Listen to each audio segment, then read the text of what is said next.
Excuse me ma'am. जी जी। Ma'am download नहीं किया, डाउनलोड करके करती हूँ। हाँ हाँ ठीक है, कर लें। चलें, जब तक वो करती हैं हम वैसे ही रिवाइव कर लेते हैं। अब हमने कल देखा था wave function and it's interpretation. ठीक है, सबसे पहले तो बात ये थी कि वेव फंक्शन होता क्या है। उसकी तो आपको समझ आ ही गई होगी कि वेव फंक्शन बेसिकली हमारे पास प्रोबेबिलिटी होती है, यानी कि ये हमें इस चीज का चांस देती है कि जो आपका पार्टिकल है वो एक सर्टेन लोकेशन पे प्रेजेंट है। ठीक है, वेव फंक्शन क्या है? It's a probability. प्रोबेबिलिटी किसे कहते हैं? चांस को, कि आपका जो एक पार्टिकल है वो कहाँ प्रेजेंट है, एक पर्टिकुलर लोकेशन पे, उसको कहते हैं वेव फंक्शन। अब जैसे हमारे पास जो बोहर था, बोहर ने ये बात कही कि जो इलेक्ट्रॉन है वो किसी भी न्यूक्लियस के गिर्द जो रिवॉल्व करते हैं वो एक सर्कुलर पाथ में रिवॉल्व करते हैं। यानी कि उसके कहने के मुताबिक कि अगर किसी एक लम्हे आपको इलेक्ट्रॉन को फाइंड आउट करना है ना, तो आपने क्या करना है, आपने उस सर्कुलर पाथ में उस ऑर्बिट के अंदर उसकी कहीं लोकेशन होगी। अब उस जो एक ऑर्बिट है उसमें कहीं पे भी वो पाया जा सकता है, वहां पे उसकी प्रोबेबिलिटी क्या होगी? 100% होगी। ये बोहर का कॉन्सेप्ट था, लेकिन यही उसका फ्लॉ था। इसको बाद में जो इसका जो कॉन्सेप्ट है, इसके इस पॉइंट को क्वांटम केमिस्ट्री ने रिजेक्ट किया था, और उन्होंने ये कहा था कि बजाय इसके कि हमारे पास इलेक्ट्रॉन एक सर्किट ऑर्बिट में रिवॉल्व करे, जो इलेक्ट्रॉन्स हैं ये क्या करते हैं, ये 3 डिमेंशनली रोटेट करते हैं। यहाँ से बेसिकली हमारे पास जो कॉन्सेप्ट है ना वो आ गया था, और वो किसका कॉन्सेप्ट आया था? वो हमारे पास ऑर्बिटल्स का आया था। यानी कि कहने की बात क्या थी कि क्वांटम केमिस्ट्री ने हमें ये बात बताई थी कि जो इलेक्ट्रॉन है वो किसी न्यूक्लियस के गिर्द रिवॉल्व सिर्फ ऑर्बिट में नहीं करते, बल्कि ऑर्बिट के साथ, ऑर्बिट के अंदर क्या होते हैं, हमारे पास ऑर्बिटल्स पाए जाते हैं। अब वो जो ऑर्बिटल्स होते हैं वो हमने देखा था कि वो डिफरेंट तरह के ऑर्बिटल होते हैं, S P D E F, कुछ इस तरह के हमारे पास थे। तो वो जो ऑर्बिटल्स हैं वो क्या हैं? वो बेसिकली हमारे पास 3 डिमेंशनल स्पेस है। हम ये बात कहते हैं कि क्वांटम केमिस्ट्री हमें बताती है कि इलेक्ट्रॉन एक सर्कुलर पाथ में मूव नहीं करता, rather it can move around the nucleus in 3 dimensional space. तो ऑर्बिटल्स का कॉन्सेप्ट हमें क्वांटम केमिस्ट्री ने दिया था, और ऑर्बिटल हमें क्या इंफॉर्मेशन देते हैं? Orbital is defined as it is the 3 dimension space around the nucleus where the probability of finding electron is maximum. जहां पे एक इलेक्ट्रॉन के पाए जाने की प्रोबेबिलिटी मैक्सिमम होती है उसको हम कहते हैं ऑर्बिटल। अब जो ऑर्बिट था वो क्या था? एक डेफिनेट पाथ है जहां पे, जो अगर बोहर के अकॉर्डिंग जहां पे इलेक्ट्रॉन मूव करता है एक न्यूक्लियस के गिर्द, वो ऑर्बिट है। लेकिन क्वांटम केमिस्ट्री ने उसके इस पोस्टुलेट को रिजेक्ट किया था, and he said that rather than a circular path we are having a 3 dimensional space. उसको उसने ऑर्बिटल्स का नाम दिया था। अब देखें, ऑर्बिटल है 3 dimension space where the probability of finding electron is maximum. वहां पे भी हमें इलेक्ट्रॉन के पाए जाने की जो प्रोबेबिलिटी है, ठीक है, उसका पता चलता है, और वो मैक्सिमम, और जो इलेक्ट्रॉन के पाए जाने की प्रोबेबिलिटी है उसको हमने क्या, किसका नाम दिया है? उसको हमने कहा है कि ये हमारे पास वेव फंक्शन है। ठीक है, वेव फंक्शन को रिप्रेजेंट किस तरह किया था? वेव फंक्शन को हमने साई से रिप्रेजेंट किया था, और ये जो रिप्रेजेंटेशन है साई, इसका इटसेल्फ कोई मीनिंग नहीं है। वेव फंक्शन हमेशा तब सिग्निफिकेंट है, इसकी वैल्यू तब कंसीडर्ड होती है जब वेव फंक्शन का स्क्वायर लिया जाता है। ठीक है, साई स्क्वायर। अगर हमारे पास साई स्क्वायर की वैल्यू आएगी तो इसका मतलब है कि ये इसकी कोई सिग्निफिकेंट वैल्यू है। अदरवाइज जो वेव फंक्शन आपको खाली पूछा जाए वेव फंक्शन क्या है, then it is the psi. But अगर आपको वेव फंक्शन की सिग्निफिकेंस पूछी जाती है तो psi itself has no meaning until we are having the psi square. ठीक है, तो जो साई, मैम, ये वेव फंक्शन की सबसे पहले मिस्टेक लिखी हुई है, तो वो मिस्टेक दोबारा से आप रिपीट कर देंगे, क्या मिस्टेक थी उसकी? वेव फंक्शन की यस मैम, आप ऊपर जाएं तो वहां पे लिखा हुआ है ना कि सबसे बड़ी यही मिस्टेक थी कि वो एक्चुअली 1 इलेक्ट्रॉन मूव करता था कि ये पूरा का पूरा क्लाउड मूव करता था। हाँ जी, देखो पहले ये कंसीडर हो रहा था ना कि पहले तो मिसअंडरस्टूड कंसेप्ट ये था कि जो एक इलेक्ट्रॉन है वो एक सर्कुलर ऑर्बिट के अंदर मूव करता है, ठीक है। फिर उसके बाद पहले साइंटिस्ट ने ये कहा कि नहीं, ये एक सर्कल ऑर्बिट में मूव करने के बजाय 3 डायमेंशनल स्पेस में मूव करता है, यानी कि वो एक क्लाउड सा बना देता है, उसने न्यूक्लियस को अपनी तरफ घेरा होता है। हालांकि ऐसे नहीं है, ये मिसअंडरस्टूड कंसेप्ट यही था कि अगर वो 3 डायमेंशनल स्पेस है, क्लाउड का मतलब है कि 3 डायमेंशनल स्पेस, ठीक है। जैसे क्लाउड का मतलब होना कि उसने किसी चीज जैसे न्यूक्लियस को उसने छुपा लिया, बट एक्चुअली में लोग उस वक्त यही समझते थे कि अच्छा अगर ऐसा है कि वो एक सर्कुलर पाथ में मूव नहीं कर रहा तो ऐसा है कि उसने क्लाउड बना दिया है न्यूक्लियस के गिर्द। ऐसा नहीं था। क्वांटम केमिस्ट्री ने बताया जरूर था कि 3 डायमेंशनल स्पेस होती है, लेकिन उस 3 डायमेंशनल स्पेस में भी तो एट अ टाइम किसी एक पर्टिकुलर टाइम पे एक लोकेशन पे कहीं ना कहीं तो इलेक्ट्रॉन प्रेजेंट है ना। ऐसा तो नहीं है कि वो हर तरफ ही प्रेजेंट है। तो उसके जो कहीं एक पर्टिकुलर लोकेशन पे जो उसके पाए जाने के चांसेस थे कि ये इस वक्त इधर है, कि ये एक्स एक्सिस पे है, ये वाई एक्सिस पे है, या जी एक्सिस पे है, कोई एक्सिस बनेंगे। 3 डायमेंशन की जो बात हो रही है, अगर हम 3 डायमेंशनल का तो यही मतलब होता है ना कि डिफरेंट डायमेंशन है। तो ऐसा नहीं है कि वो एक ही वक्त में हर जगह पे पाया जा रहा है, इस 3 डायमेंशन के अंदर भी उसकी एक पर्टिकुलर लोकेशन मौजूद है। लेकिन पहले लोगों ने ये कॉन्सेप्ट कर लिया था कि ठीक है, अगर बोहर का हम मॉडल गलत कर देते हैं, बोहर का जो पास्टुलेट है सर्किट ऑर्बिट के मुताबिक, तो ठीक है। फिर उस अगली बार वो ये करने लग जाते हैं कि ठीक है, अगर वो सर्किट ऑर्बिट में नहीं करता तो शायद वो क्लाउड की फॉर्म में प्रेजेंट है। तो क्वांटम जो ये हमारे पास वेव फंक्शन का जो थ्योरी है, या जो वेव फंक्शन थ्योरम है मैक्स बॉर्न का, उसने हमें ये क्लैरिफाई किया था कि is it true electron present around the nucleus in 3 dimensional space, ठीक है। But there is also a probability of finding an electron, कि वहां पे भी एक प्रोबेबिलिटी पाई जाएगी एक सर्टन लोकेशन पे, ये कोई मखसूस लोकेशन होगी कि यहाँ प्रेजेंट है इस पर्टिकुलर पॉइंट पे। तो उसको उसने कहा था कि ये वेव फंक्शन है। और वेव फंक्शन की सिग्निफिकेंस कब होगी, जब हम उसका साई का स्केयर लेंगे। खाली साई कुछ भी नहीं है, इटसेल्फ कुछ भी नहीं है, साई जोन सा है उसकी कोई वैल्यू नहीं है। अगर आपने किसी वेव फंक्शन की सिग्निफिकेंस देखनी है तो हम क्या करेंगे, साई का स्क्वायर लेंगे, ठीक है। अब वेव फंक्शन है वो, ठीक है। तो फंक्शन है। अब जैसे ये बात बच्चे कर रहे थे कि डेरिवेटिव्स के, तो पहले आपको एक बात यहाँ पे बता दूं कि जो डेरिवेटिव्स लेते हैं ना, वो हम कब लेते हैं, जब हमने किसी चीज को इंक्रीज या डिक्रीज करना हो। अगर आपको मैंने कहा कि आप मुझे किसी फंक्शन का डेरिवेटिव ले दें, तो उसका क्या मतलब होता है, हम डेरिवेटिव क्यों लेते हैं, ताकि हमने उसकी वैल्यू को इंक्रीज या डिक्रीज करना हो। अब अगर हम लोगों ने एक वैल्यू का फंक्शन है, हमारे पास एक फंक्शन है जैसे वेव फंक्शन ही है, इसका मैंने डेरिवेटिव ले लिया है जैसे साई है विद रिस्पेक्ट टू पोजीशन। अब वेव फंक्शन है ना, फंक्शन है वेव, तो उसका डेरिवेटिव किसी जगह से ही आएगा ना। वेव फंक्शन तो प्रोबेबिलिटी है फाइंडिंग ऑफ इलेक्ट्रॉन की, तो अब उसका कोई रेफरेंस तो होगा। अगर हम कह रहे हैं ये प्रोबेबिलिटी है फाइंडिंग ऑफ इलेक्ट्रॉन की, तो इसका क्या मतलब है कि पार्टिकल्स की कोई लोकेशन होगी, यानी कि विद रिस्पेक्ट टू लोकेशन। अब लोकेशन है तो वो किसी डिमेंशन में होगी, उसको हम कह देते हैं कि फर्ज करो ये एक्स है, 1 डायमेंशन है तो एक्स है या वाई है या जी है। तो अगर मैंने वेव फंक्शन का जोन सा करना है तो हम क्या करते हैं, हम उसके डेरिवेटिव ले लेते हैं। डेरिवेटिव, पहला डेरिवेटिव हम क्यों लेते हैं, किसी के हमें रेट पता चल सके कि उसके अंदर क्या चेंजेस हो रही हैं। डेरिवेटिव हम इसलिए लेते हैं हमें चेंज का पता चल जाए। पहला डेरिवेटिव लिया, उसकी वैल्यू से हमें चेंज पता चल गई कि भाई ये चेंज आई है। सेकंड डेरिवेटिव हम क्यों लेते हैं, सेकंड डेरिवेटिव हम इसलिए लेते हैं ताकि हमें रेट कांस्टेंट की जो चेंज है, रेट का चेंज पता चले कि कितना रेट चेंज हुआ है फर्स्ट डेरिवेटिव में, कि कितनी तब्दीली आई है।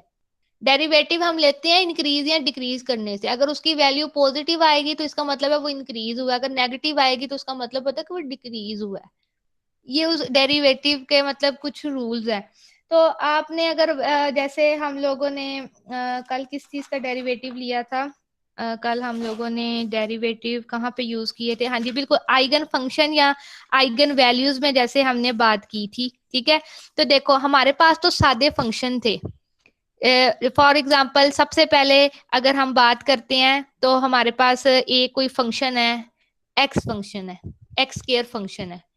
कोई भी फंक्शन है, फंक्शन का क्या मतलब है? जो वेरिएबल होता है। फंक्शन का मतलब होता है कि जो वेरिएबल होता है, जिसकी कोई जो वेरिएबिलिटी जाती है, जिसकी जो मतलब आप कह लो कि अमाउंट तो नहीं हम कह सकते, जिसकी कोई वैल्यू है जो वेरिएबल हो जाती है।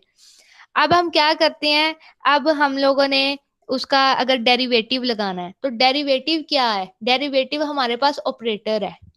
ऑपरेटर हमने कल देखा था कि ये मैथमेटिकल इंस्ट्रक्शंस होती हैं जो हम किसी भी फंक्शन पे अप्लाई करते हैं।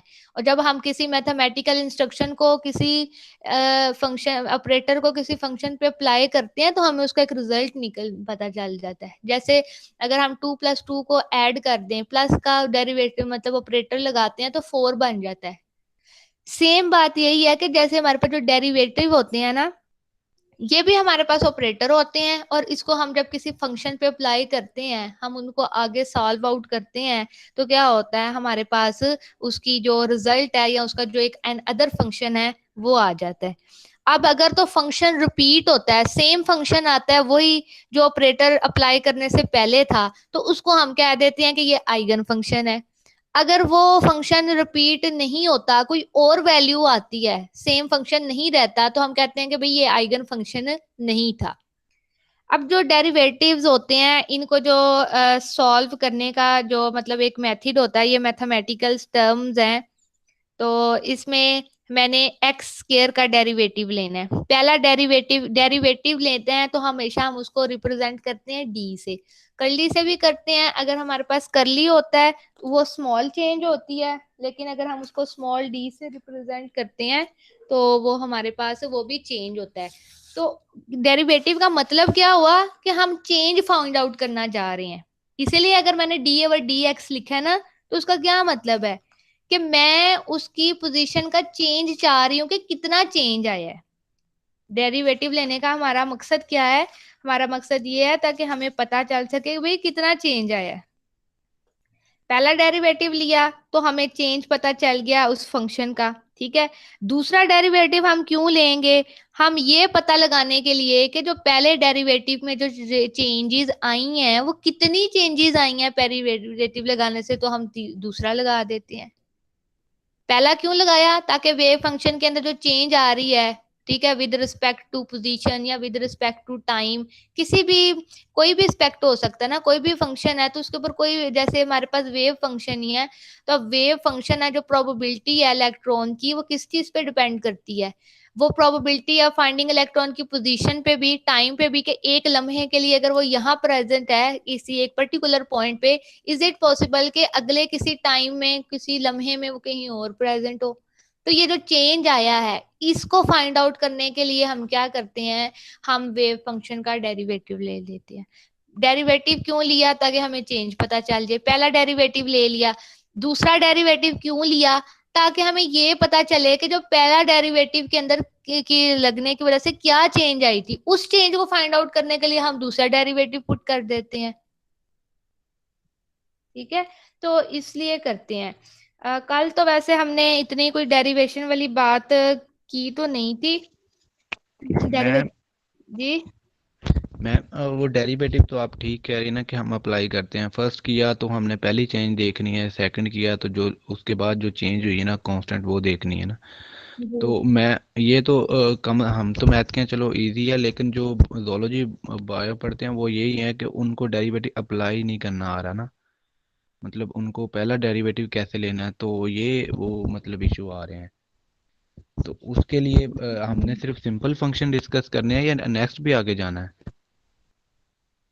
नहीं, हमारे पास तो बस ये सिंपल फंक्शन ही है जिसमें हम लोगों ने वेव फंक्शन को ही हम इंट्रोड्यूस कर रहे हैं। मतलब हमारे पास कोई ऐसा कम्प्लेक्स नहीं है फंक्शन, बिल्कुल सिंपल ही है। मैं फिर भी आपकी बात मुझे समझ आ गई है कि उन बच्चों को असल में यही नहीं पता कि इसको अप्लाई कैसे करना है। Yes ma'am. इसके लिए फिर क्या किया जाए? इसके लिए फिर उनको एक डेरिवेशन की क्लास दी जाए। हाँ जी, यही हो सकता है कि ये सिंपल डेरिवेशन की यस मैम, क्लास हमें हो। यही नहीं पता चल रहा कि डेरिवेटिव्स मतलब वो होते क्या हैं, तो हम इंटीग्रेशन उसको अभी अप्लाई यहाँ पे कैसे अप्लाई नहीं करते हो हैं। रही, और मैम वो सिंपल डेरिवेशन की क्लास होगी, कोई इनको मतलब यही लेनी पड़ेगी कि 10-15 मिनट की होगी, इतना मुश्किल नहीं है, लेकिन समझ कम से कम आ जाएगी कि कैसे करना है।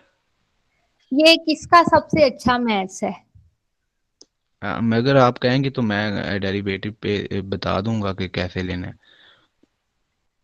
अच्छा, ठीक हो गया। तो आप कैसे व्हाइट बोर्ड पे बताना पसंद करेंगे या स्लाइड पे? मेरे ख्याल से व्हाइट बोर्ड पे इनको समझ आएगा। यू हैव पॉसिबिलिटी किसी व्हाइट बोर्ड की या कुछ?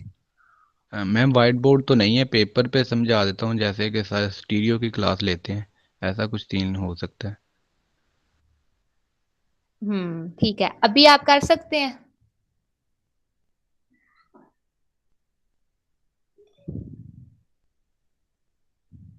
अभी भी मैम हो जाएगा। चलिए फिर आप ऐसा करें, अब हमारी आज हम पढ़ तो नहीं रहे, इसको डिस्कस कर ही लेते हैं। आप ऐसा करें, आप पेपर पेंसिल ले लें और अपना कैमरा ऑन कर दें, फिर सब बच्चों को विजुलाइज हो जाएगा। तो इनको एक दफा जरा बता दें। चलें ठीक है मैम, मैं करता हूँ, 2 मिनट दे प्लीज। अच्छा, ये वाला।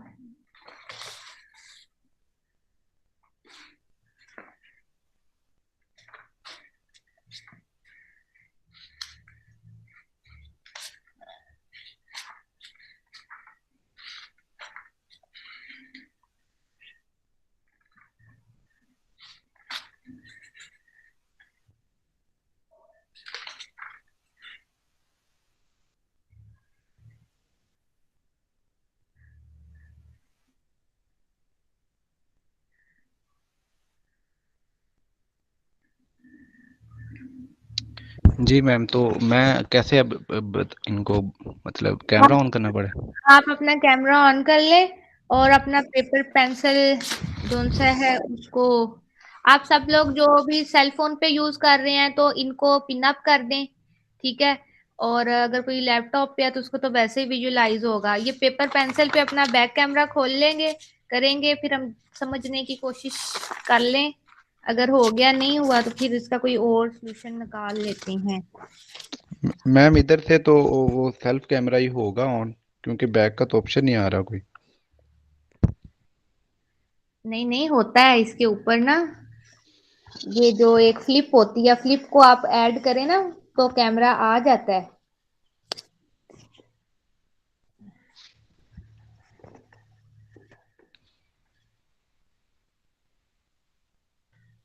जैसे हमारे पास जो सेल फोन पे अगर हमने एक सेल्फी कैमरा होता है और एक बैक कैमरा होता है, हम फ्लिप कर लेते हैं ना।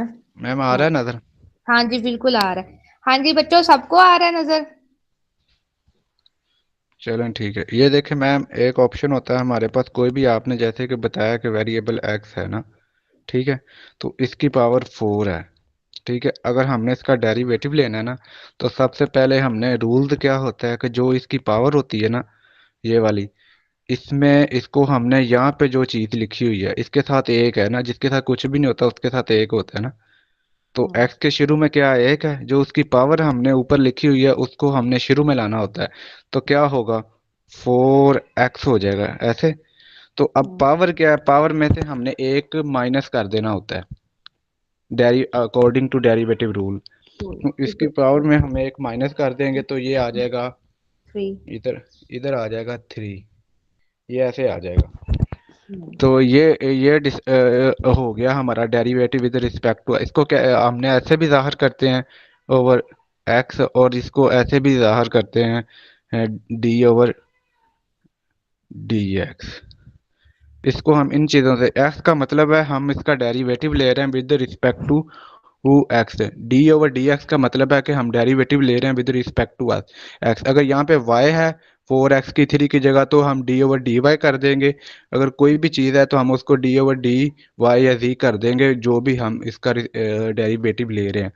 तो ऐसे ही है कि अगर हमने एक्स की 5 का लेना है, यहाँ पे एक्स की 5 है, तो इसको क्या करेंगे, 5x 4, जो पावर होगी इसको हम शुरू में ले आएंगे, जो उसके उसमें पावर में से एक कम कर देंगे तो ये इसका डेरिवेटिव आ जाएगा। अब x के साथ कोई भी ये हो सकती है, यहाँ पे कुछ भी नहीं है तो हमने 4 को सीधा इधर ले, अगर यहाँ पे 2 होगा तो हम जो ऊपर से लेके आएंगे उसको साथ मल्टीप्लाई कर देंगे। जैसे कि ये है 2x की 3, तो अगर हम 3 को शुरू में लाएंगे तो ये क्या आ जाएगा 6x, और ऊपर से माइनस कर देंगे तो यहाँ पे 2 आ जाएगा। ठीक है, ये इसका डेरिवेटिव। ये तो मैम आम वेरिएबल की हो गया, जैसे कि x की फॉर्म में या y की फॉर्म में। अगर हम क्वाड्रेटिक फंक्शन देखें जैसे कि साइन है या कॉस है, तो उसके लिए एक रूल है, उसके लिए जो अलग रूल है वो यही है कि साइन होता है एक हमारे पास, कॉस होता है, और हमारे पास tan होता है। ठीक है, ये होते हैं साइन। साइन जो होता है, अगर साइन का हमने डेरिवेटिव लेना हो ना तो वो क्या आता है कॉस। ये अंडरस्टूड है कि डी ओवर, अगर हमने डी ओवर ये साइन का लेना है विद रिस्पेक्ट टू एस, या अगर यहाँ पे एक्स लगा है तो ये इसका अंडरस्टूड है कि ये कॉस आएगा, कॉस एक्स। ठीक है, अगर हमने कॉस एक्स का डेरिवेटिव लेना है ना तो ये अंडरस्टूड है कि डी ओवर डी एक्स इसका आएगा माइनस साइन एक्स। ये अंडरस्टूड है मैम कि अगर हमने इन चीजों का लेना है, अगर साइन का लेना है तो वो कॉस आएगा, और अगर कॉस का लेना है तो वो माइनस साइन आएगा। जैसे कि हमने कल वो किया था लास्ट पे, जो आपने किया था कि पहले उसका साइन का लिया तो कॉस आया था, फिर उसका लिया था तो वो माइनस साइन आया था, क्योंकि वो चेंज हुआ था फंक्शन। तो ये अंडरस्टूड बात है। अब हम यहाँ पे सिर्फ ये दो ही मेरे ख्याल में डिस्कस करेंगे, साइन और कॉस। तो जो इसके नेक्स्ट भी होते हैं, टैन हो गया, कॉट हो गया। हमारा इतना ही सिलेबस है। टैन होता है एक, कॉट होता है, उसके अलावा सिक होता है, ये सब इसके नेक्स्ट होते हैं ना। कोसिक होता है, तो ये आगे नेक्स्ट होते हैं, लेकिन हमारा तो फंक्शन साइन और कॉस पे ही है ना ज्यादातर। तो ये अंडरस्टूड है, अगर साइन का हम डेरिवेटिव लेंगे तो वो कॉस आएगा, अगर कॉस का लेंगे तो वो साइन आएगा, लेकिन उसके साथ नेगेटिव की होगी। और अगर अगर हम कोई किसी आम फंक्शन का ये देख लेते हैं, जैसे मैंने कहा कि x की 5 है, इधर 3 लगा हुआ है, तो ये क्या होगा 5/3 हो जाएगा। जो 5 होगा वो 3 से मल्टीप्लाई होगा, ये इधर आ जाएगा, और ऊपर से हम जो होगा एक माइनस कर देंगे। बस ये रूल है सिंपल सा डेरिवेटिव का। समझ आई? ये पहला डेरिवेटिव है, और पहला डेरिवेटिव लेते क्यों है? ताकि हमें चेंज पता चल जाए। ये पहले डेरिवेटिव का है, ये पहला डेरिवेटिव आ गया। ठीक अब है, अगर आपको कोई भी लिख दूं, मैं आपसे कहती हूँ कि एक मेरे पास फंक्शन है एक्स क्यूब है, तो मुझे बताएं कि इसका डेरिवेटिव लेके कि ये आइगन फंक्शन है या नहीं। तो देखें एक्स क्यूब है, अभी इन्होंने ऐसे ही बताया, इसको जब हम डेरिवेटिव लेंगे तो क्या बन जाएगा 3x²। ऐसे ही है, अगर एक्स क्यूब है ना, और एक्स क्यूब है ये एक्स वाला ना। क्यूब 3 डाले ना, क्यूब ये स्क्वायर है। अच्छा ये वाला है, हाँ मतलब एक्स क्यूब है ना ये वाला। तो इसका अगर हाँ। डेरिवेटिव लेना है, फर्स्ट डेरिवेटिव वो क्या होता है डी ओवर डी एक्स।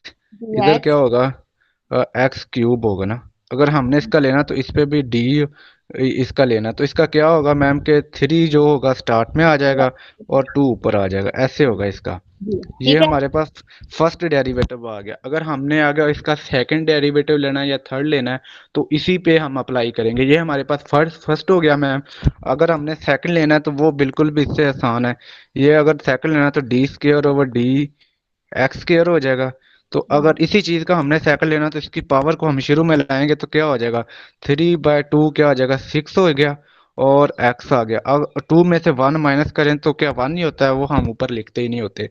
तो अगर इसका सेकंड डेरिवेटिव होगा तो वो 6x होगा। फर्स्ट डेरिवेटिव भी ये आपके सामने है मैम। उसके अगर क्यूब को हम शुरू में ले आएंगे और उसमें से -1 कर देंगे, ठीक है, वो 3x² बन जाएगा। अब फिर हमने सेकंड लेना है तो वो 2 को शुरू में लाएंगे तो वो 6 हो गया, और 2 में से -1 कर देंगे 6x हो जाएगा। हाँ जी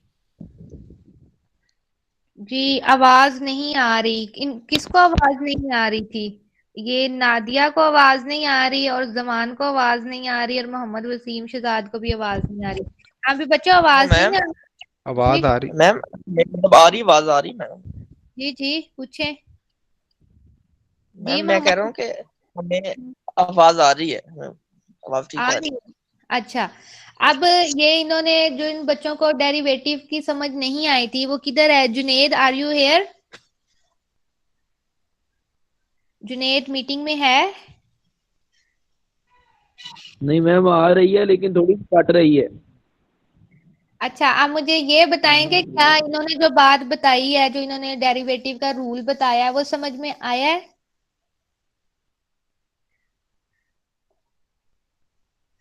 ये सिंपल जी ही मैम रूल, आया। क्योंकि यही हम डिस्कस। ज्यादा जो बच्चे ना, अब जैसे उसने अच्छी बात है क्लियर कर दिया था कि भाई हम जूलॉजी बॉटनी के हमें समझ नहीं आया, वो फिर उसकी भी बात बिल्कुल ठीक थी। मैं कही जा रही हूँ कि पहला वेरी डेरिवेटिव ले रहे हैं चेंज के लिए, दूसरा इसके लिए। असल में उसकी एप्लीकेशन ये इसने बहुत अच्छा समझाया है, वेरी गुड। कि यहाँ पे देखो वो उसने कहा क्या कि करना कैसे है। मैं आपको आपको मैंने आइगन फंक्शन की डेफिनेशन बताई कल। मैंने कहा कि भाई अगर हम एक फंक्शन के ऊपर कोई ऑपरेटर अप्लाई करते हैं जैसे डेरिवेटिव का, और अगर सेम फंक्शन रिपीट होता है तो वो आइगन फंक्शन है। अब मैं अगर आपको ये बात प्रेजेंट करूं, ये बात कहूं कि आप क्या करें, आप मुझे बताएं कि ये एक मेरे पास डेरिवेटिव है और मुझे बताएं ये आइगन फंक्शन है या नहीं है। ठीक है, तो आपने उसको डेरिवेटिव रूल्स अप्लाई कर देना है। मैम इक्वेशन श्रोडिंगर इक्वेशन में कैसे अप्लाई कर रहे, ये क्या बच्ची पूछ रही है? एक मिनट ठहर दें, तो आपने उसको करके देख लेना है। अब ना मैं आपको यहाँ पे एक और बात जोन सी है थोड़ी सी समझने वाली है, कि जितने हमारे पास ये जो सिंपल फंक्शन है ये कभी हमारे पास आइगन फंक्शन नहीं बन सकते। क्यों नहीं बन सकते? क्योंकि इसका रूल है कि भाई आपने पावर में से एक माइनस करना है। अगर एक्स यस, स्क्वेयर था ना, क्या होगा? ऐसे नहीं बनना ऐसे ही है। मैं ठीक मैम, है।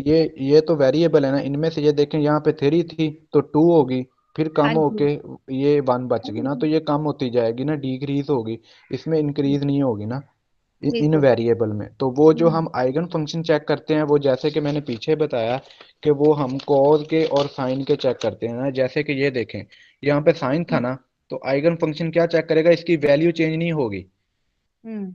इसका जस्ट क्वाड्रेंट वाला वैल्यू, जो क्वाड्रेंट फंक्शन होगा वो चेंज होगा। जैसे कि हम इस पे अप्लाई किया तो ये देखें साइन से कॉज हो गया, ठीक है, जैसे कि आपने कल ही अप्लाई किया था। और अगर हमने इसका सेकंड डेरिवेटिव लेना है कॉज का, ठीक है, तो हम्म। इसका क्या आ जाएगा, कॉज का डेरिवेटिव क्या होता है, माइनस साइन। ऐसे ही है हम्म। ना, इनका बिल्कुल। उल्ट होता है, लेकिन कोस की तरफ होता है कि उसके साथ नेगेटिव की जो होती है अलामत वो लगती है ना, इसके साथ ये माइनस साइन होगा कोस का। अब हमने कल साइन का लिया था तो कोस आ गया। अब सेकंड डेरिवेटिव जैसे हमने इस पे अप्लाई करना है ना, तो ये हो जाएगा minus sine. Minus sine X. जैसे कि ये हमारे पास कल वैल्यू आई थी वो सेम थी, लेकिन साइन चेंज था। ये देखें, हाँ इसका आइगन फंक्शन हमारे पास बन गया है, लेकिन ये इसका साइन चेंज है, क्योंकि जी। cos का जो होता है वो माइनस साइन होता है। तो इनमें हमारा आइगन फंक्शन आएगा, उनमें नहीं आएगा। अस्सलाम वालेकुम मैम। वालेकुम सलाम। मैम साइन का अगर डेरिवेटिव ले वो cos x आ रहा है, cos का डेरिवेटिव फिर से ले तो माइनस साइन x आता है, तो फिर वो आइगन फंक्शन नहीं होगा। इसका सेकंड डेरिवेटिव जो आ रहा है उसकी तो वैल्यू चेंज हो गई है। वो ग्राफ में हमारे पास जो है ना ऑपोजिट आएगा, एक्स एक्सिस के अगेंस्ट आ मैम जाएगा। मैम उसकी एक्स वैल्यू एक्सिस चेंज नहीं होगी, उसकी डायरेक्शन चेंज होगी। यस। वो अगर तो वो फिर ये देखें, आइगन फंक्शन ये देखें, अगर कोई चीज़ है ना, तो पहले अगर साइन इधर था, साइन इधर था, अब बिल्कुल ठीक है, सही है। एक्स है तो वो इधर पॉजिटिव था ना, तो अगर इधर था तो आफ्ताब यार, वो थोड़ा कैमरा हमारे, फोकस करो, नजर नहीं क्लियर आ रहा। ये देखें, पहले साइन इधर था, साइन एक्स, ठीक है, देन हमारे पास वैल्यू तो आ गई है साइन एक्स की, वो इधर आई है, ये वैल्यू तो सेम है, लेकिन इसके साथ अब नेगेटिव आएगा, क्योंकि इसने 180 का चेंज ले लिया है। इसका जो होगा एंगल चेंज हो जाएगा, जो डायरेक्शन वो अपोजिट है, पहले इधर थी इस साइड पे, लेकिन अब डायरेक्शन अपोजिट हो गई है, लेकिन जो हमारी वैल्यू है वो सेम आएगी। इसलिए हम इसको आइगन फंक्शन का नाम देते हैं, क्योंकि डायरेक्शन सेम होती है ना, और डायरेक्शन ये अपोजिट है लेकिन वैल्यू सेम है। Double difference. Eigen eigen function में हम सिर्फ वैल्यूज ही देखते हैं या डायरेक्शन तो नहीं देखते ना? आपने नहीं, कल बताया था कि देखो मैंने आपसे कहा था कि भाई ये आइगन फंक्शन में सेम रिपीट हो रहा है, आपने सिर्फ ये देख के बताना है कि ये आइगन फंक्शन है या नहीं, तो वो आइगन फंक्शन है, आपने सिर्फ वैल्यू को देखना है। हमने मतलब मैम हम पॉजिटिव ह- नेगेटिव का नहीं देखना। नहीं हमने नहीं। उनकी साइन को हमने ये देखना है कि जो हमारी वैल्यू है वो रिपीट हो यस। रही है या नहीं। हाँ तो जी। वैल्यू तो रिपीट हो रही है ना, जस्ट साइन का ऑपोजिशन है क्योंकि उसने एंगल चेंज किया है ना। तो हाँ वैल्यू तो हमारे पास सेम आ रही है ना, चाहे वो नेगेटिव में या पॉजिटिव में। बिल्कुल सही बात है। ठीक है, तो ये क्लियर हो चुका होगा। किसको अभी समझ नहीं आई, कोई आप क्वेश्चन कर सकते हैं माइक खोल के, सब स्टूडेंट्स ही, जिसको कोई प्रॉब्लम है वो पूछे, हम डिस्कशन ही कर रहे हैं। फिर हम कल, क्योंकि आज हम डिस्कस कर लेंगे ना, तो कल जब हम डेरिवेशन करेंगे हमें प्रॉब्लम नहीं होगी। कल मतलब नेक्स्ट क्लास, परेशान ना हो कल से, मतलब नेक्स्ट क्लास में करेंगे तो परेशानी नहीं होगी। इसलिए अगर किसी को कुछ प्रॉब्लम है कुछ, एक तो हम जो श्रोडिंगर वेव इक्वेशन में ना, एक ये बिल्कुल ये साइन वाली जो ये है, साइन वाली जो डेरिवेशन है, मतलब जो साइन है वो कॉस में कन्वर्ट हुआ और उसकी डबल डेरिवेशन करके हम लोगों ने माइनस साइन थीटा जो जो है, एक तो हम वहां पे ये अप्लाई करेंगे, पहली बात जोन सी है। और उसके बाद बस यही एक करते हैं। या अगर हमें डबल डिफरेंस, क्योंकि हम उसको, यही एक इम्पॉर्टेंट बात है, ये इन्होंने हमें एक्सप्लेन कर दिया है, और ये बात तो हमने कल भी देखी थी। अगर आपको मैं कहूं कि आप जो है साइन थीटा, इसका मुझे डेरिवेटिव लेके दें, ठीक है, जो मेरे पास कोऑर्डिनेट है, ये इनको जरा लेके दिखाएं। साइन है, साइन साइन साइन के थीटा साथ हमने लिख दिया है, कोई साइन थीटा थी की कोई वैल्यू होगी हमारे पास, वो हाँ कोई आपके। भी हो सकता। हाँ जी। थीटा 15 भी हो सकती है, 1 भी हो सकती है, कुछ भी थीटा की वैल्यू हो सकती है। तो हाँ वो फिर एज जरा इट ही थीटा, रहेगी। आप थीटा की वैल्यू लिखें, एक प्लेन पेपर पे आ जाए जरा, प्लेन पेपर पे आ जाए, ऐसे आप लिखें sine 2 pi x over lambda, two two pi pi X over X O over lambda. ठीक है, ये थीटा की वैल्यू आ गई। ये थीटा, कंसिडर, ये देखें थीटा इज इक्वल टू हमारे है जो 2 पाई x ओवर लैम्डा, ये है ना मैम। ठीक है। आप इसको तो ना साइन को के साइन के साथ ए भी लिख दो, ए साइन, ए ये साइन। हाँ ए ठीक है साइन ठीक जी। है। और अभी इसका अब मुझे अब इसका देखें, अब कैलकुलेशन लो। हमें मैम इसको, अब हम इसको लिख सकते हैं ना, ए साइन हम्म, थीटा, ऐसे लिख सकते हैं। बिल्कुल सही है। ठीक है। हाँ अब जी। हमने इस पे डी ओवर डी थीटा हम यहाँ पे इसलिए लिख रहे हैं कि साइन के साथ थीटा है। अगर एक्स होता तो एक्स लिखते, अगर वाई होता तो वाई लिखते, क्योंकि हम्म हम इसके रिस्पेक्ट से ले रहे हैं। तो इधर क्या आएगा, साइन का ए वैसे का वैसे आ जाएगा, हम्म कॉस हम्म थीटा, ऐसे है मैम। हम्म, अगर तो बिल्कुल ए कांस्टेंट है तो वो वैसे का वैसे ही आएगा। बिल्कुल अगर ए सही। कांस्टेंट है, अगर ए भी कोई वेरिएबल है तो हम देन इसके हम ना प्रोडक्ट रूल अप्लाई करेंगे। अगर ए कोई वेरिएबल है, क्योंकि फिर ये दो इक्वेशन, दो रकम बन जाएंगे ना, एक ये बनेगी इक्वेशन, एक ये। तो अगर ये दो हैं तो फिर प्रोडक्ट रूल करेंगे। अगर ये कांस्टेंट है तो एज इट ही हम इसको लिख देंगे। अब थीटा भी एज इट लिख दिया, देन थीटा की जो वैल्यू है हम फिर इसके साथ ए कॉस, अब theta 2 pi x over lambda, फिर हम्म हम इसको एज इट लिख देंगे। ये हमारे पास फर्स्ट डेरिवेटिव आ गया है। ठीक है। अब सेकंड, ये इसका सेकंड लें, इसका दोबारा सेकंड लें तो बिल्कुल सेम की तरह ही हो जाएगा जैसा फर्स्ट अब लिया इसका इसका ऐसे हो जाएगा, एक वैसे का वैसे, इसके साथ नेगेटिव, इसके साथ साइन आ जाएगा। है। यस। ठीक है। आगे 2 पाई x ओवर लैम्डा ऐसे आ जाएगा इसका, अगर ये ए कांस्टेंट है तो। हाँ जी। ठीक है, तो देखो यहाँ पे कुछ भी नहीं किया, सिर्फ अगर मैं आपको थीटा की कोई भी वैल्यू दे दूं, ये बात अंडरस्टूड है कि अगर आपको साइन का डेरिवेशन लेना पड़ेगा, साइन थीटा का, तो वो कन्वर्ट होगा कॉज में पहले डेरिवेशन पे, और अगर दूसरी बार करेंगे तो वो कॉज है ना, अब हम बेसिकली हम कॉज को डील कर रहे हैं, तो कॉज का डेरिवेटिव माइनस साइन होता है। तो अगर हम देखें तो ये अल्टरनेटिवली सेकंड डेरिवेशन के बाद हमारे पास आइगन फंक्शन प्रोड्यूस हुआ है, but with having opposite direction. Negative value जरूर है लेकिन उसकी वैल्यू सेम रही है। ठीक है। तो ये जो डेरिवेशन का ये जो इसने आज रूल बताया है ना, ये का हम श्रोडिंगर वेव इक्वेशन में बस एक यहाँ पे ही आप लोगों ने डिफरेंशिएशन करनी है। इसके अलावा एज सच कोई डिफरेंशिएशन जो सी है वो नहीं है। इसके अलावा एक और आगे अगर हम इसको पोलर कोऑर्डिनेट में लिखते हैं, ठीक है, ये आपको ये इस पता है जो पोलर कोऑर्डिनेट में अगर हम इसको लिखते हैं तो उसमें क्या होता है, एक हमारे पास कार्टेशियन कोऑर्डिनेट होते हैं ना, एक हमारे पास पोलर कोऑर्डिनेट होते हैं। जी, एक कार्टेशियन होते हैं एक पोलर होते हैं ना, उसमें फिर ये है कि फिर हमने उस वैल्यू को छेड़ना पड़ता है ना, अगर नेक्स्ट वो जाएगा नेक्स्ट में। बस एक हम लोगों ने जो है ये कार्टेशियन कोऑर्डिनेट यानी कि x is equal to R sine theta और cos pi, y is equal to R sine theta, ये आप जरा वैल्यू लिख दो, x इज इक्वल लिखो, x इक्वल है R sine theta cos, sine theta cos, हाँ जी कॉस, इसके साथ ना पाई का साइन है, जो फाई नहीं होता फाई जो फाइव है, फाइव ऐसे। यस, हाँ जी। अब जो y है, y एक्सिस में जो हमारे पास कोऑर्डिनेशन है वो है r साइन थीटा और साइन फाई, और जो हमारे पास z है, z जो है वो हमारे पास है और cos थीटा, ये ना इसकी वैल्यूज हैं जो हाँ हम जी, लोगों ने कोऑर्डिनेट, जो हमारे पास एक तो पोलर कोऑर्डिनेट्स होते हैं ना, एक एक हमारे कार्टेशियन को। पास, हाँ जी। ये अब ये हम लोगों ने क्या किया, अब हम लोगों ने इनकी डिफरेंशिएशन किया, अगर हमें यहाँ पे डेरिवेटिव्स अप्लाई करने पड़े, ठीक है, विद रिस्पेक्ट टू, देखें जो x है ये इसका r है, y के अंदर जो हमारे पास है वो हम थीटा की बात कर रहे हैं, और z पे हमारे पास फाई है, और ये तमाम के तमाम विद रिस्पेक्ट टू r है, यस मैम। ठीक है। तो इनकी भी आगे जो सी है ना हम लोग डबल डिफरेंशिएशन कर सकते हैं, डबल डिफरेंशिएशन ही इनकी भी होगी। हाँ, ये वो मैम नेक्स्ट होगी ना इसकी भी इनके साथ, मैम ये क्योंकि कार्टेशियन है कि दूसरे, ये कौन सा है, इसका नाम बता दें।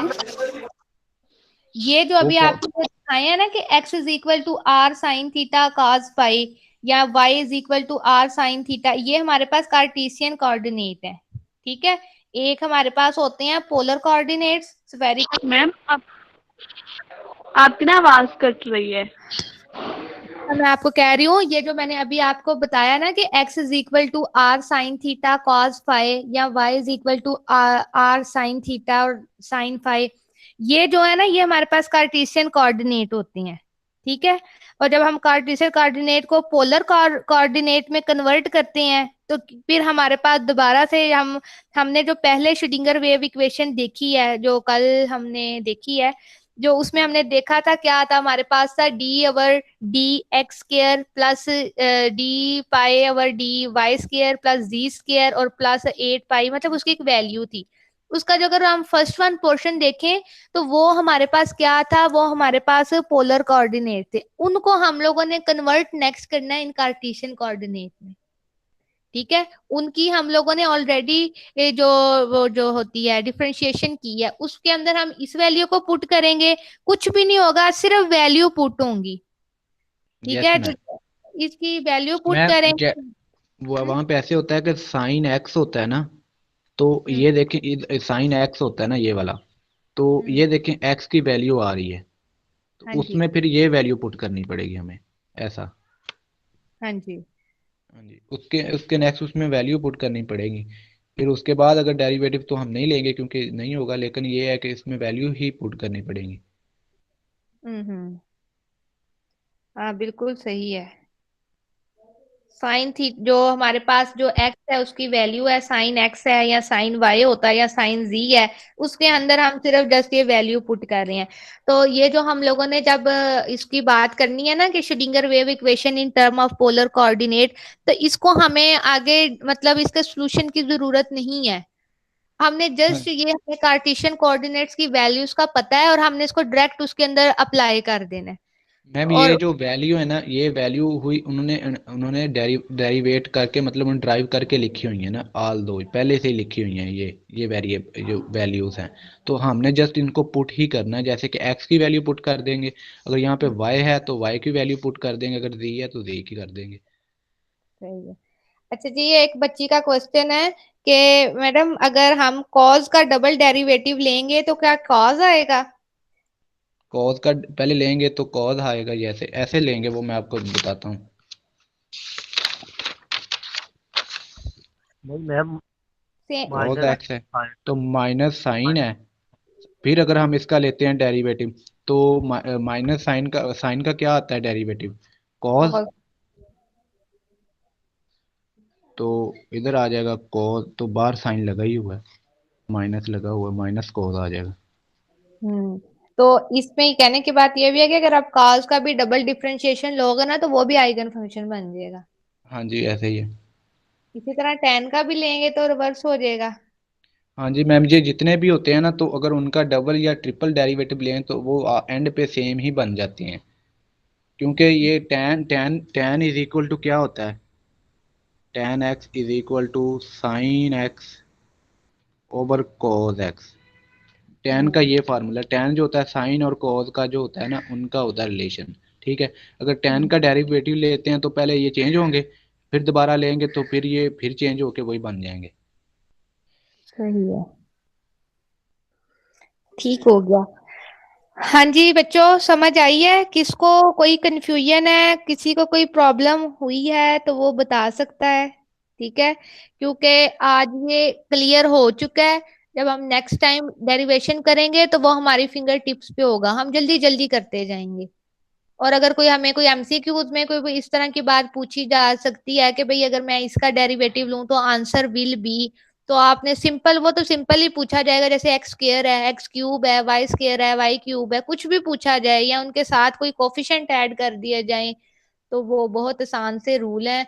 आपने पावर को कोफिशिएंट के साथ मल्टीप्लाई कर देना है अगर आता है और एक माइनस करते जाना है।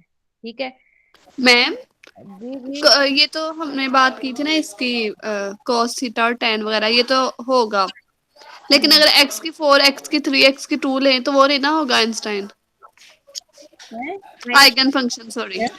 क्या कह रही हो? वो ब, और को वो पहले वो पहले मैम ने बताया ना कि अगर कोई सिंपल वेरिएबल है एक्स वाला तो उसका तो आइगन फंक्शन नहीं होगा ना, वो तो चेंज होता जाएगा। यहाँ पे एक्स की 3 हो जाएगा, फिर क्या होगा, एक्स की 12, एक्स की 2 हो जाएगा, कम होता जाएगा, वो आइगन फंक्शन नहीं होगा। आयशा कह रही हैं कि मुझे प्रोडक्ट रूल दोबारा बता दें। इसको एक दफा फिर रिपीट कर दें प्लीज, ताकि किसी को अगर कोई कंफ्यूजन है तो वो निकल जाए। वैसे अच्छा इसमें ये बहुत देखें, देखें जरा ये प्लीज। ये क्या सिंपल। है, कॉज है ना, कॉज का हमने जो डेरिवेटिव लिया वो होता है माइनस साइन, जो अंडरस्टूड है, जो है। ठीक है, माइनस साइन आ गया, फिर हमने दोबारा इसका डबल डेरिवेटिव लेना, तो जो हमने ये वाली रकम, ये जो है हमने इसी का लेना है, इस फंक्शन का। तो इसका लेंगे तो साइन का जो डेरिवेटिव होता है वो अंडरस्टूड कॉज होता है, तो कॉज लगा देंगे। ये जो साइन आ रहा है ना माइनस का, ये बाहर ही रहेगा, तो एंड पे ये कॉज के साथ लग जाएगा। ठीक है, जैसे कि मैंने आपको ये पीछे बताया, पिछले वाली। नहीं, वो जो स्टार्ट में पावर वाला एक प्रोडक्ट रूल बताया था, वो वाला जिसमें पावर प्लस की थी। पावर प्लस की थी, ये वाला।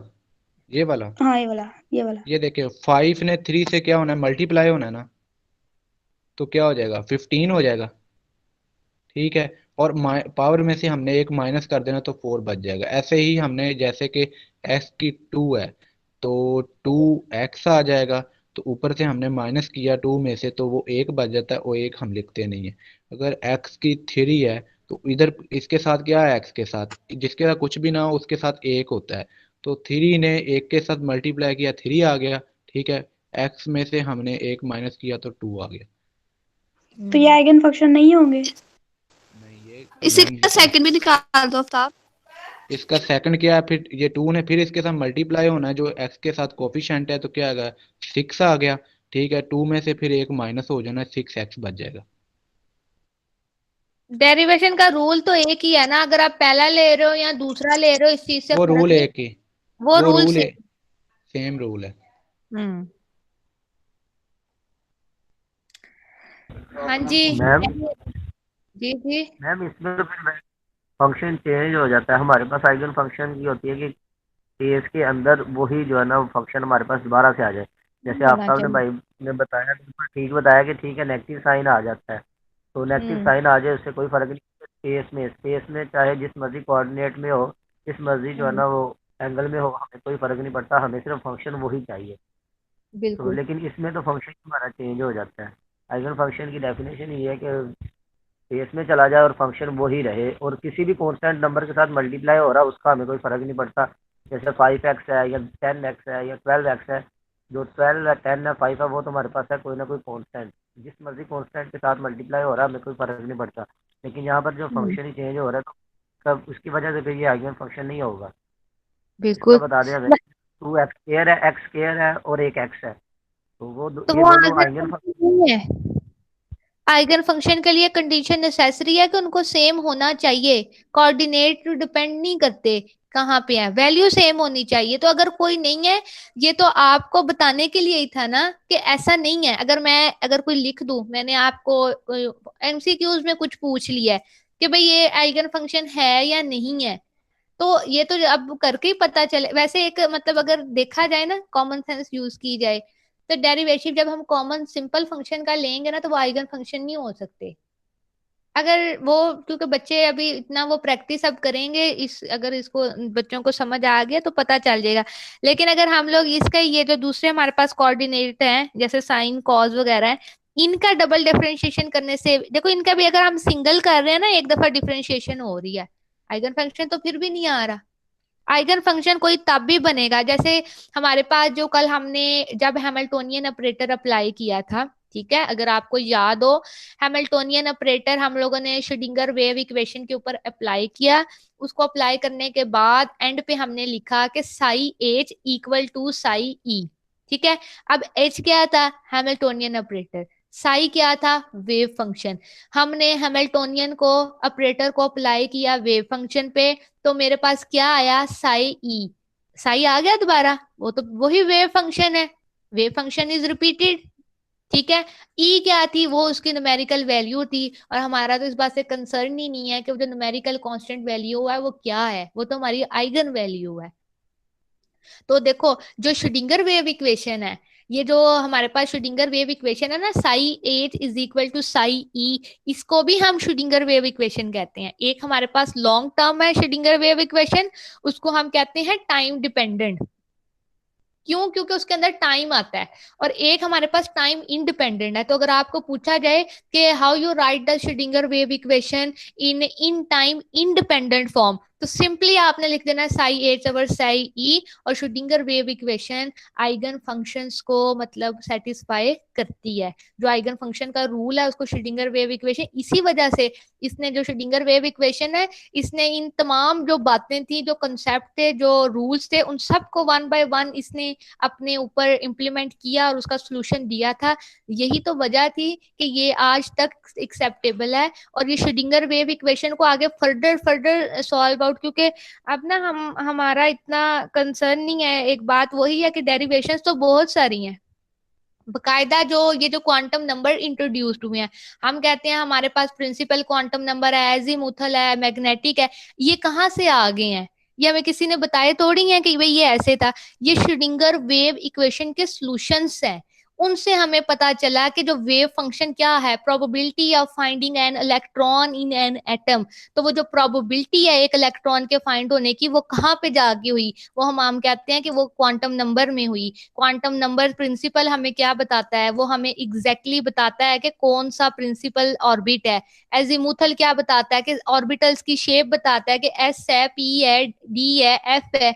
मैग्नेटिक हमें क्या बताता है? उसकी हमें ओरिएंटेशन बताता है। तो ये जो तमाम चीजें थी ना, ये श्रोडिंगर जो इक्वेशन है, ये उसके ही आगे फर्दर सॉल्यूशंस है।